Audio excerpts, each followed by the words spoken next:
What's going on, everybody? We did it. We completed CIM. We did a lot better than I expected myself to do, and it was one hell of an experience. Quick little recap of everything that's happened since the almost 4 weeks ago now. We're about 5 days out of the of CIM. But a month ago, when I did my 20-miler, I came out of that run feeling pretty confident. I was a little spent after the 20 miles, and I wasn't sure if I'd be able to maintain the pace that I did for another 10K. And so, I was a little nervous, but overall, I felt pretty confident that I could either get close to 3, if not break 3. And so, actually, a couple days after that, I filmed some more stuff and never got a chance to edit it and post it up. We were winding down on the semester. I was trying to get as ahead as I could for as far as grading went, because I knew CIM was right at the end of when my grades were going to be due. And so I actually kind of put that video on the back burner, so it may never see the light of day. But anyways, I was a few days after that, my hamstring was bugging quite a bit. And so I was really conservative in the rest of my training, trying to prioritize which workouts I for sure wanted to get done, which workouts I felt, I'll just, we can either skip them or focus more on the rehab stuff, just to make sure that I got to the line healthy. I think I said it back in the last video about, wanting to get to the line 100% healthy and maybe cut back a little bit on that performance and not being able to run the time that I want, what have you. So I did prioritize the rehab.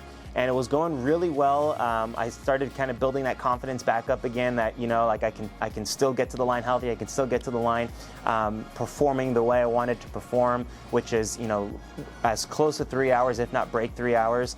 Get close to that time marker as best as I could. And then the week before CIM, it was that Monday before, I actually had to say goodbye to my first running buddy, Stewie.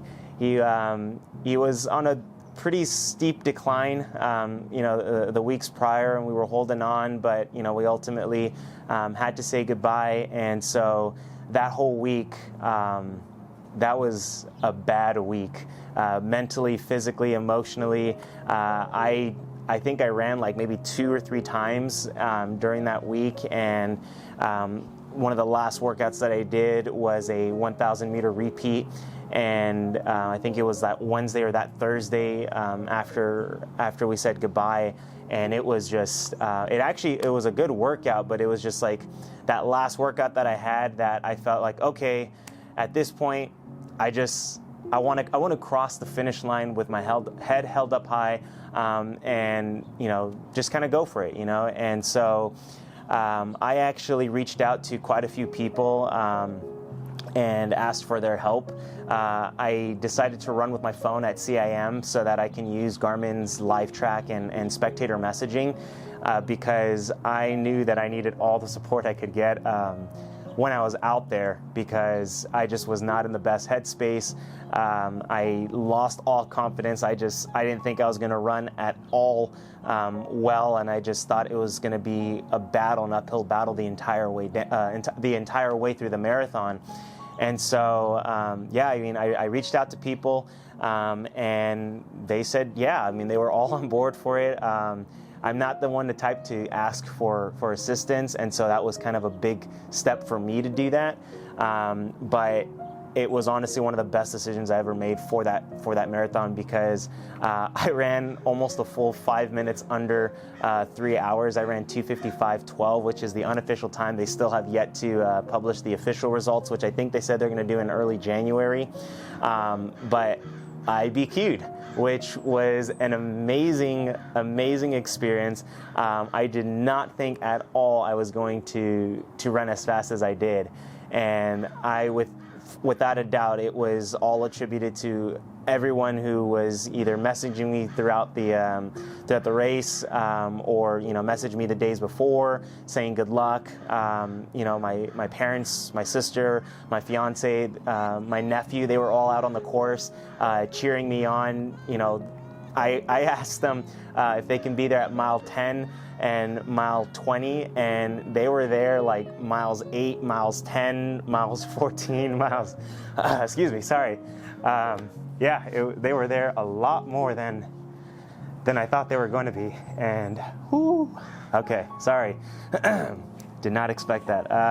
But yeah, they were all over Sacramento for me, and it was one of the best experiences of my life. Sorry, I just, whew. But yeah, so like I said, my goal was to just cross the finish line and run with my heart as much as I could. And that my run was for Stewie, and I told myself that I would try my best to keep up with the 3-hour group, the 3-hour pace group, and just see what happens. And so I was forewarned by a lot of people to run the first 3-4 miles very conservatively, because it's quite a bit of a decline before it's a gradual descent on the course. And I got out and I was trying to be as conservative as I could, and I was still running, sub 7s, dropped a few 650s and 640s in there. And that 3-hour group it seemed like even when I was running the pace that they should have been, which is like around 650, 652, 653, they were opening up the gap. So I don't know if they were running like 640s, maybe some 630s in there early on in the race, but I don't think I caught them until like mile 15 or mile 16, somewhere around there. And I was, up until that point, I was just like, you know what, it's fine. If we don't run 3 hours, we don't run 3 hours. No big deal. But, I kept looking at my watch, and I kept looking at it, and I was still within that cusp. I think for the most part, I was averaging around 301, 302, up until like 2 or 3 miles before I actually caught the 3-hour group. And then when I did catch them, it was like just the energy of catching up to them and easily passing them, like feeling good when I passed them, like I felt strong, like I felt that I could maintain that pace that I was going, which I think at the time was like 640s. And the last 10K of the race, even a little bit before that, I was just passing so many people, and no one passed me the last 10K. Like, I was just negative splitting starting from mile 21 onward. Every mile just got faster and faster and faster, and I just felt so much energy, so much just, raw grit, heart, whatever it is, like whatever emotions that just overcame. I just was laying it all out on the road. And I crossed the finish. It was like 2:55:13 on my watch. I think 2:55:12 was the chip time, and I broke down, man. I cried really hard. It was an exhilarating experience. It was for sure tears of joy, but and it's still a shocker. Having said goodbye to my first running buddy. And going into it, there was expected rain, obviously. I think the entire week it was like 70, 80. I think at one point I checked, it was like 85 or 90% chance of rain. And that was another reason why I thought, I'll get whatever support I can, and let's just run the damn thing. And in my heart, I saw it as, Stewie chasing away the clouds and bringing out the blue skies for me to run, one last time, and it was an experience, that's for sure. But since then, I've been on a pretty slow recovery. The soreness, like quads, hamstrings, all that kind of subsided after like the second or third day. But what really took its toll on me are my Achilles. I actually felt my right Achilles like pinch quite a bit early on. I think it was maybe mile 10 or so, and I thought, oh crap, like of course something's gonna happen right now. But it was like a kind of roller coaster pain ride, where there was some steps that were like excruciating, other steps that were like, okay, we're good, we're fine, we can do this. But I mustered through it. I definitely felt it that last like mile and a half, 2 miles or so, and I resorted back to my track days. Having only trained for 8 weeks, obviously not the most conducive approach, but I do have a pretty dense background in a little bit, good amount of distance running. I specialize in the mile, and I think at heart I'll always be a miler. But all the training that I've had over the years, that's what really kind of paid off to help me mentally get through this race. And even physically, yeah, 26.2 miles isn't my forte or the event that I really specialize in, but trying to run a fast mile and going after for so many years did develop a good amount of grit, and I embrace pain, and so that was another testament of being able to run the time that I did. And it did come at a price. I've been pretty much sidelined this whole week. Today was the first day where I could walk a little bit more without any pain, but for the most part, I try to walk a little bit, and like my Achilles has been on fire. So today I'm going to try to do a formal, actual little jog, trot, walk thing. We'll go about 10-15 minutes just to kind of see how it feels. I'm going to try and keep it as flat as possible, so I'm just going to go up and down the block and just kind of see where it is. Things that I've been doing since then, I've definitely been some rolling. I've been doing quite a bit of the Theragun using my R8. And today I'm going to do a little bit of muscle scraping just to try and get as much blood circulation as possible. But right now, the goal is just trying to get myself back to pain-free walking before I get into really running, or formalized running. I did, however, already register for the 2023 CIM event. I think I got the marathon bug, y'all. One thing that I did say in my other video that I never published was, even though it was only 8 weeks of training and being able to run the time that I did, but through all of that, through all the workouts that I did, for those of you that don't remember, I have a bone spur on my right foot. It's called hallux rigidus, and so that has been giving me a lot of issues whenever I do like a lot of track workouts or uphill running or anything of the sort.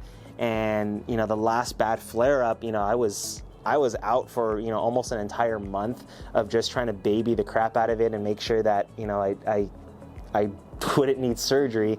And so being off the track and doing less track workouts and being on the road, being on the softer surfaces, I actually did not experience once any flare-up or any pain in my toe throughout the entire 8 weeks that I was preparing for the marathon. Even the mileage, was more than I had done in quite some time.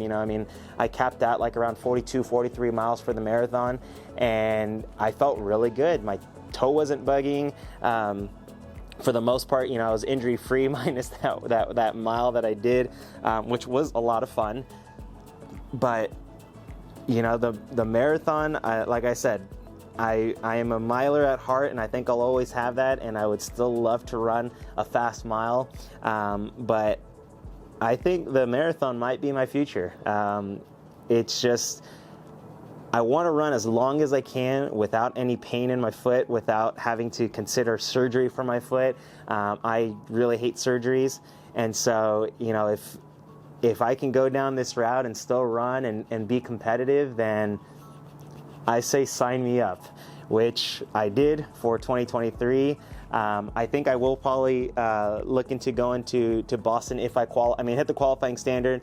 And I'm 5 minutes under, so there's a pretty good chance that I'll still qualify for the 2024 event.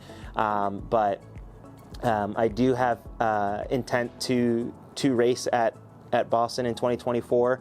But just kind of keep going. I'm new to marathon running, so I know there's going to be a lot of experiences that I'm going to have that are going to be different than the mile. But I know that there's in a sense, running is running, and I've been doing it my entire life, and all the lessons and the lessons I've learned and experiences I've gained throughout the years. Honestly, that's the only way that I could have run the time that I did. In conjunction to the amount of support that I got on the course. still in awe of how well I did that, and just, you know, the entire time I kept doubting myself too, you know, like, especially when I passed the 3-hour group, and in my mind I was like, crap, I don't want to have to pass them and then me just blow up and then they pass me. Like, that would suck. Thankfully that did not happen, but that crossed my mind multiple times, and I had to stay positive. But yeah, so we're sticking with this. I think we're gonna keep doing this. Next year, I do have a few events planned. I'd like to take on the Carlsbad 5K, which is in Carlsbad, San Diego, that area. I've always had an ambition to run under 15 for 5K, so that's another goal on the bulletin board. I'd still like to run as quick as I can for a mile. I most likely will not be doing a lot of workouts on the track, just for that same reason. I just don't want any bad flare-up on my toe. And we're gonna see how we can do for 2023. I got almost a full year now to really devote to some good quality marathon training, get a good training block in specifically for that marathon. I've got wonderful coaches, you know, by my side, and that they're going to help me throughout this whole process, and venturing into the marathon world. If any of you would like to hop on this bandwagon of marathon training with me, please reach out, let me know. You can drop it in the comments, you can message me. I am down to do any type of training run, especially in these next few months. If you think I can't run at your pace, probably for the next few months you most likely will be, because I'm gonna run at what I call the old gangster pace. It is a slow trot, slow shuffle, just because I want to get 100% healthy first before we continue on to this next adventure. The year went by so quickly. I know at the start of this whole thing, the 4 hour, or excuse me, now look at that. Now we've switched from talking in terms of hours, or from minutes to hours, now hours to minutes. I don't know what I'm doing, clearly. But I know at the start of this, the goal was to run that sub 4 minute mile, almost said marathon there. And we'll see how that goes. I'm going to continue with the marathon training. I did tell my coach that I wanted to stick with some speed work, keep my legs primed, true, and ready, because as you know, as you get older, those type 2 fibers are the ones to go first. Use it or lose it, baby, and I want to keep using it as much as I can. Still want to do some good lifting in the gym. I have set some PRs for the gym, especially with some of the bigger lifts, the deadlifts, the squats, and just try and stay as strong and resilient as possible. But we're staying optimistic. We're staying true to the process. We're respecting the process. You know, we're staying this course, and we are always running happy. All right, everybody. We'll see you next time. Peace.